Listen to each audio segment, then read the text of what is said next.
মচ্চিত্তা মদগতো প্রাণাঃ বধয়ন্তো পরস্পরম কথয়ন্তশ্চ মাম নিত্যম তুষ্যন্তি চ রমন্তি চ। মানে কি?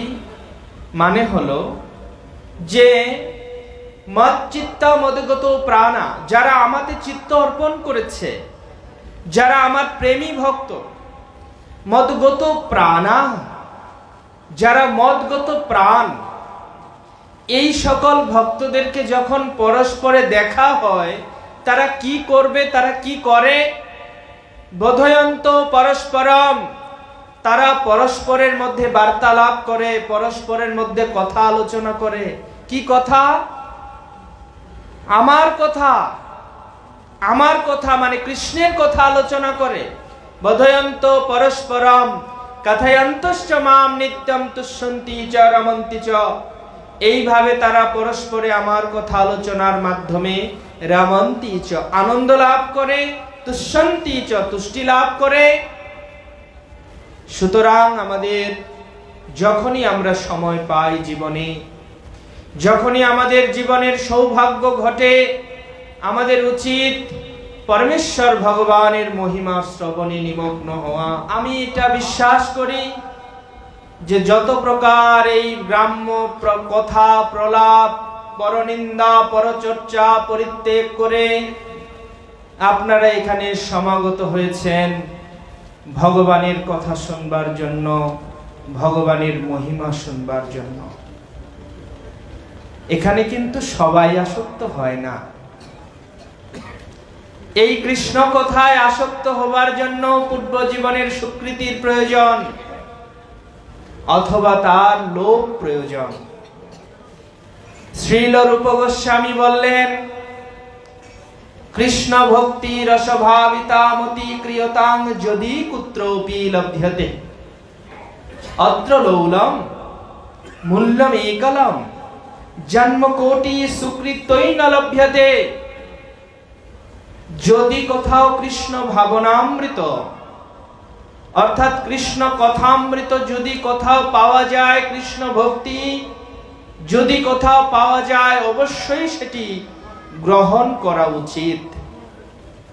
কিন্তু মনে রাখতে হবে যে কৃষ্ণ ভক্তির একমাত্র মূল্য হচ্ছে অত্র লৌলম মূল্যমে কলম। এটা লোভরূপী মূল্যে কিনতে হয়। লোভের বশবর্তী হয়ে এই কৃষ্ণ ভক্তি ক্রয় করতে হয়, নচেত জন্ম কোটি সুকৃতই ন লভ্যতে, অর্থাৎ কোটি জন্মের সুকৃতির দ্বারা এই কৃষ্ণ ভক্তি কোথাও পাওয়া যায় না। তার মানে আপনাদের এই যে কৃষ্ণ কথা শুনবার রুচির উন্মেষ ঘটেছে, কৃষ্ণ কথা শুনবার অভিপ্রায়ে আপনি গৃহ হতে নির্গত হয়ে মন্দির প্রাঙ্গণ পর্যন্ত এসেছেন, আমি বিশ্বাস করি যে আপনার পূর্ব জীবনের কোটি কোটি জীবনের সুকৃতি নয়, আপনার কৃষ্ণ ভাবনার প্রতি লোভের উন্মেষ হয়েছে। সেই জন্যই তো আপনি এখানে কৃষ্ণ কথামৃত শ্রবণে প্রবৃত্ত হয়েছেন। শাস্ত্রে বলা হয়েছে পদ্ম পুরাণে শ্রবণের মাহাত্ম্য প্রসঙ্গে, যদি কেউ ভগবানের মহিমা শ্রবণ করবার জন্য গৃহ থেকে নির্গত হয়ে মন্দির প্রাঙ্গণ পর্যন্ত অথবা যেখানে ভগবানের কথা হচ্ছে সেই স্থানে যদি যায়, তাহলে এই যে সে পদবিন্যাস করছে, পায়ের ছাপ ফেলছে, প্রত্যেক পায়ের ছাপে ছাপে শত অশ্বমেধ যজ্ঞের ফল প্রাপ্ত হয়। ধরুন আপনি এক পা ফেললেন, শত অশ্বমেধ যজ্ঞের ফল, তারপরে আরেক পা ফেললেন, শত অশ্বমেধ যজ্ঞের ফল। তো যে যত দূর থেকে এসেছেন সে তত পরিমাণে করুণা প্রাপ্ত হয়েছেন। তবে পদ্মপুরাণের বর্ণনায় আরেকটা জিনিস পাওয়া যায় যে আসলে হেঁটে মন্দিরে হেঁটে আসা উচিত। গাড়িতে বা পালকিতে চড়ে মন্দিরে আসা উচিত নয়, এটা বর্ণনা পাওয়া যায়। তার মানে এখান থেকেই আমরা স্পষ্ট বুঝতে পারছি যে ভগবানের কথা শ্রবণকে কতটা গুরুত্বপূর্ণ বলে শাস্ত্রে বর্ণনা করা হয়েছে। ভগবানের কথা শ্রবণের কতটা মাহাত্ম্য শাস্ত্রে বর্ণনা করা হয়েছে।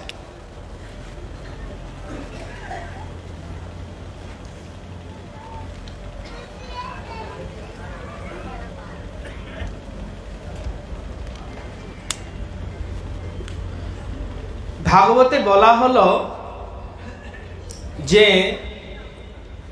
যেদিন একজন ভক্তের জীবনে কৃষ্ণ কথা শুনবার সৌভাগ্য ঘটে, সেই দিনটাকে একজন বৈষ্ণব শরৎকাল বলে বিবেচনা করে। প্রবিষ্ঠ কর্ণরন্ধ্রেণ সানাম ভবস্বরুরুহম ধুনতি সমলম কৃষ্ণ সলিলস্য যথা শরৎ। এই শ্লোকের মানে হচ্ছে প্রবিষ্ঠ কর্ণরন্ধ্রেণ, যখন কানের ভিতরে ভগবানের কথা প্রবেশ করে, সানাম ভাবস্বরুরুহম, হৃদয়ের মধ্যে এক প্রকার ভাবের আবেশ হয়, ভাব জাগরিত হয়। কি ভাব? ভাবনা থেকে ভাবের হয়, জাগরণ হয়। আপনি কি ভাবছেন সেই অনুসারে আপনার হৃদয়ের ভাবনার জাগরণ ঘটবে। তো এই মুহূর্তে আপনি যদি কৃষ্ণকে ভাবেন, কৃষ্ণ বিরহকে অনুভব করেন, তখন আপনার হৃদয়ে যে ভাব জাগবে সেটা কৃষ্ণের প্রতি আসক্তির ভাব, সেটা কৃষ্ণের প্রতি ভালোবাসার ভাব। ভাবস্বরুরুহম ধুনতি সমলম কৃষ্ণ।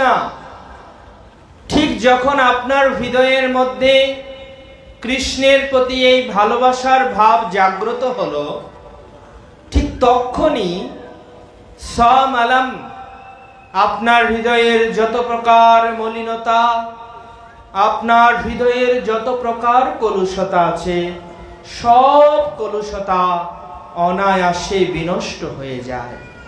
আপনার হৃদয় একেবারে স্বচ্ছ, শরৎকালীন যে জলাশয় তার মতো স্বচ্ছ হয়ে যায়। সলিলস্য যথা শরৎ। সলিলস্য মানে হচ্ছে জল, যথা শরৎ কথাটার মানে হচ্ছে যেমন শরৎকালে ঘটে। যেমন বর্ষাকাল যদি হয়, বর্ষাকালে কিন্তু নদী নালার জল ঘোলা হয়ে যায়, কিন্তু যখন শরৎকাল আগমন ঘটে তখন জল কিছুটা স্বচ্ছ হয়ে যায় এবং সেটা স্বচ্ছ করার জন্য কোনো প্রয়াস করতে হয় না, আপনা আপনি স্বচ্ছ হয়ে যায়। ঠিক তেমনি এই যে আমরা কৃষ্ণ কথা শ্রবণ করতে এসেছি, এটা হচ্ছে আমাদের জীবনের জন্য, আমাদের মনের জন্য এটা হচ্ছে শরৎকালের আগমন। এই যে কৃষ্ণ কথার প্রবেশ আমাদের কানের ভিতর দিয়ে হচ্ছে, তাতে আমাদের হৃদয়ের মধ্যে যত কলুষতা আছে, হৃদয়ের মধ্যে যত মলিনতা আছে, সকল মলিনতা ধীরে ধীরে নষ্ট হবে। তবে সেই কৃষ্ণ কথা কি?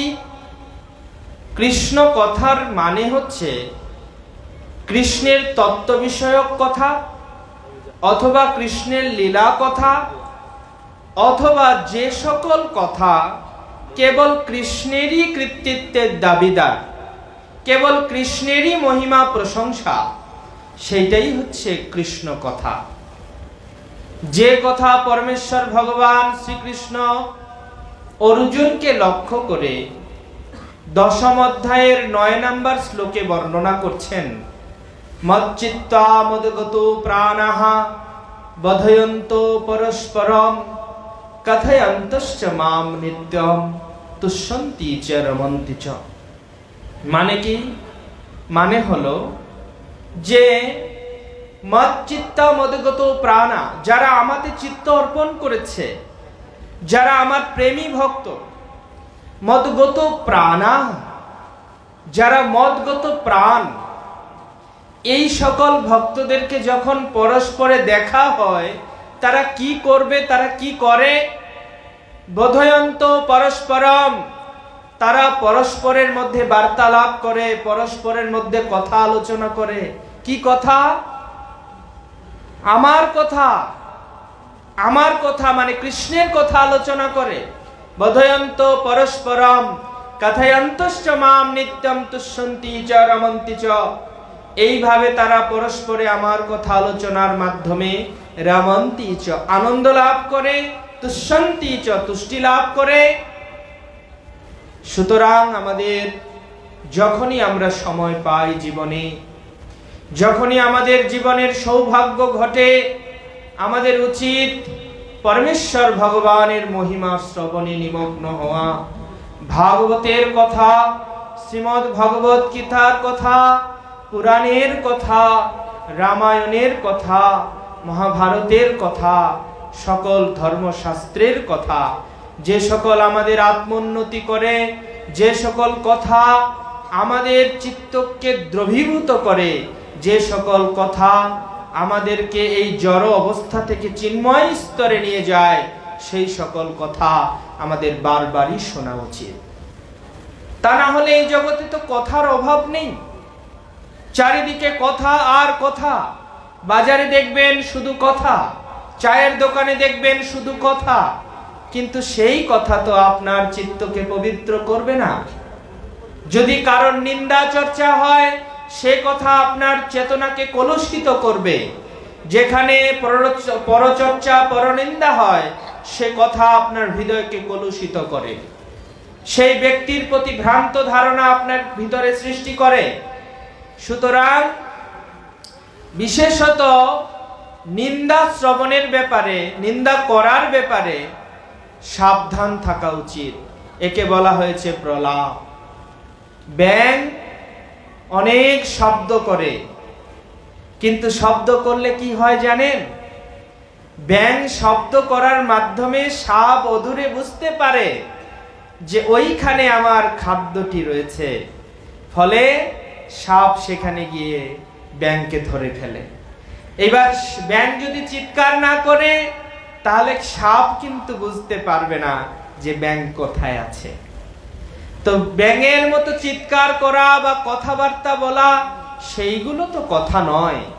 প্রকৃত কথা হচ্ছে কৃষ্ণ কথা, যেখানে আমাদের যাওয়া দরকার, যেখানে আমাদের বসা দরকার, যে কথাগুলি আমাদের শোনা দরকার, তাতে আমাদের চিত্তের পরিবর্তন ঘটবে। মাছি দুই রকমের আছে। একটা হলো মৌমাছি। মৌমাছি দেখবেন একটা সুন্দর পদ্ম প্রস্ফুটিত হয়, সেই পদ্মের মধ্যে গিয়ে বসে, যেখানে সৌরভ আছে, মধু আছে, সেইখানে গিয়ে বসে। আর সেই জন্যই সেই মধু আমরা সংগ্রহ করি, ভগবানকে অর্পণ করি। মধুবার তারিতয়েতে মধু খরন্তি সিন্ধবঃ মধুমাত পার্থিবম রজ মধু মধুমান্য ন পিতা বনস্পতি। ঔষধি সকলের মধ্যে মধু হলেন শ্রেষ্ঠ। ভগবানের অর্চনা করবেন, পঞ্চামৃত দিয়ে আপনাকে স্নান করাতে হবে, তার ভিতরেও মধুর প্রয়োজন। কিন্তু মাছি যেখানে বসে, তার কোনো অংশ জীবের কোনো কাজে আসে না। মাছি কোথায় বসে? মাছি কিন্তু ময়লা বৃষ্ঠার মধ্যে গিয়ে বসে। ধরুন এটা আপনার উপর ডিপেন্ড করছে, আপনি কোথায় যাবেন, কার সাথে মিশবেন, কার সাথে বার্তালাপ করবেন, কি কথা আলোচনা করবেন, আপনি কোন জায়গায় যাবেন। আপনি যদি সাধুর সঙ্গে যান, আপনি যদি কৃষ্ণ কথা শোনেন, আপনি যদি ভাগবতের সঙ্গ করেন, তাহলে আপনি হলেন মধুকর, আপনি মধুব্রত। আপনার কণ্ঠে কৃষ্ণ কথা, আপনার হৃদয়ে কৃষ্ণ বসবাস করবে। আর যদি আপনি মাছি হতে চান, তাহলে ওই সব যত প্রলাপ আছে, সংসারে নিমগ্নতার যত নিন্দা পরচর্চা আছে, সেখানে গিয়ে আপনি বসবেন। মনুষ্য জীবনের লক্ষ্য সম্বন্ধে আমাদের বোঝা দরকার। সহজেই আমরা এই মনুষ্য জীবন পাইনি। এই মনুষ্য জীবন পেতে গেলে কি করতে হয়? ধরুন এই যে মনুষ্য জীবন আমাদের, তাতে যদি আমাদের প্রথমত মৃত্যু হয়ে যায়, তাহলে মৃত্যুর পরে সাধারণত জীবের গতি হয় 3 প্রকারের। একটা হচ্ছে যারা ভক্তি অনুশীলন করে ভগবানের সাথে 100% 100% সম্পর্ক তৈরি করতে সক্ষম হয়েছেন, তারা মৃত্যুর পর সাথে সাথে গোলক বৃন্দাবন অথবা মথুরা, বৈকুণ্ঠ আদি লোকে প্রবেশ করতে পারে।